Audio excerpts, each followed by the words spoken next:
What happens when too much wealth blinds a child from reality? What happens when a billionaire's son begins to look down on people, believing money will protect him from life's lessons?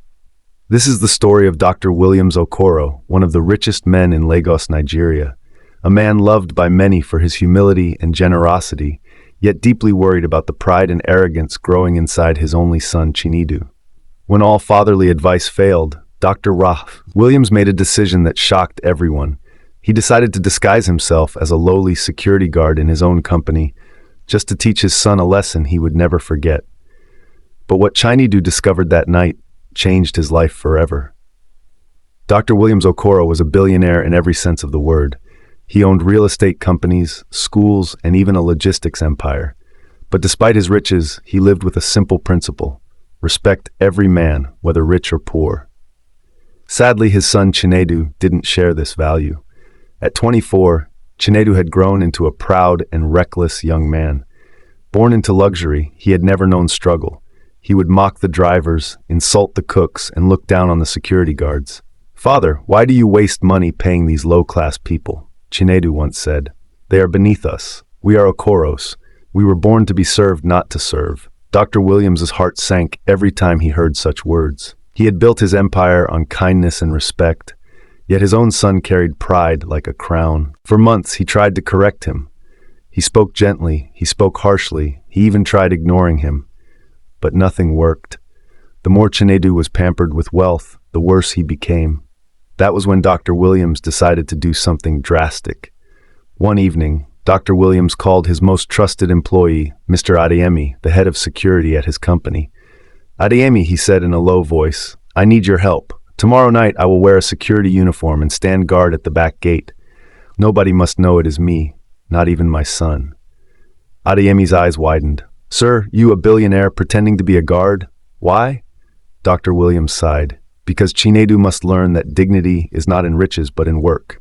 He must learn that respect must be given to every man, no matter his status. If I don't act now, I will lose him forever." Adeyemi nodded. Though shocked, he agreed. The following night, Dr. Williams put on a faded security uniform, complete with a cap that shadowed his face. At the back gate of his company, he stood quietly, holding a torchlight. That same night, Chinedu stormed into the company compound with his friends. They had been partying and were half drunk. Loud music blasted from their car. When the disguised Dr. Williams stepped forward to stop them from entering through the restricted gate, Chinedu burst out laughing. "Look at this useless man," he mocked. "A mere gatekeeper trying to stop me? Do you know who I am? I am Chinedu Okoro, son of the owner of this empire." His friends joined in the laughter. One of them even pushed Dr. Williams' shoulder. "Move aside, old man. Your life is nothing compared to this billionaire prince." The torchlight shook in Dr. Williams' hand. For the first time, he felt the sharp pain of hearing his son glorify arrogance, but he remained silent. "Do your job, old man." Chinedu sneered. "Open this gate now before I fire you tomorrow morning."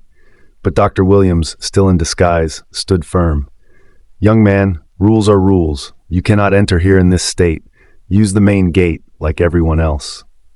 That was when Chinedu lost his temper. He slapped the torchlight out of his hand. "Who are you to speak to me this way? I can buy 10 of you with just one swipe of my card." His friends cheered at his boldness. But what happened next silenced them all. As they argued, a group of masked robbers suddenly jumped over the fence, armed with knives. They had been watching the compound, waiting for a chance to strike. The drunk friends screamed. Chinedu froze in fear. But the old guard, Dr. Williams himself, stepped forward without hesitation. With surprising strength, he fought back, disarming one robber and shouting for help. Adeyemi and the other real guards rushed in, and after a heated struggle, the robbers fled. Chinedu stood trembling. For the first time in his life, he saw how dangerous the world could be. And it wasn't money that saved him that night. It was the courage of a security guard he had mocked. When the dust settled, Chinedu approached the guard, shaking. "Thank you. You saved my life. Forgive me for my words. I was blind, I was arrogant. You are more of a man than I could ever be." Dr. Williams removed his cap. The torchlight revealed his face. Chinedu gasped. His knees gave way. "Father?" Silence fell. His friends could not believe it. The arrogant prince had just bowed to the very guard he mocked. Dr. Williams looked into his son's tearful eyes. His voice was calm, but heavy with meaning. My son, life is not about riches. Money can buy houses, cars, and friends, but it cannot buy respect, courage, or character. Tonight, you saw it with your own eyes. The man you mocked is the man who saved you. The dignity of a man is not in his bank account, but in his values. Chinedu broke down, sobbing. He held his father's hands tightly. Father, forgive me. I understand now. I swear I will change. I will treat every man with respect from today onward. Dr. Williams pulled him close. That is all I ever wanted to hear. From that day, Chinedu transformed. He began to greet the drivers, share meals with the cooks, and even stand with the guards to learn their duties. His friends mocked him at first, but he ignored them. He had learned the greatest lesson. True wealth is not in the riches of the pocket, but in the riches of the heart. So, my friends, when next you see a cleaner, a driver, or a security guard, remember this story.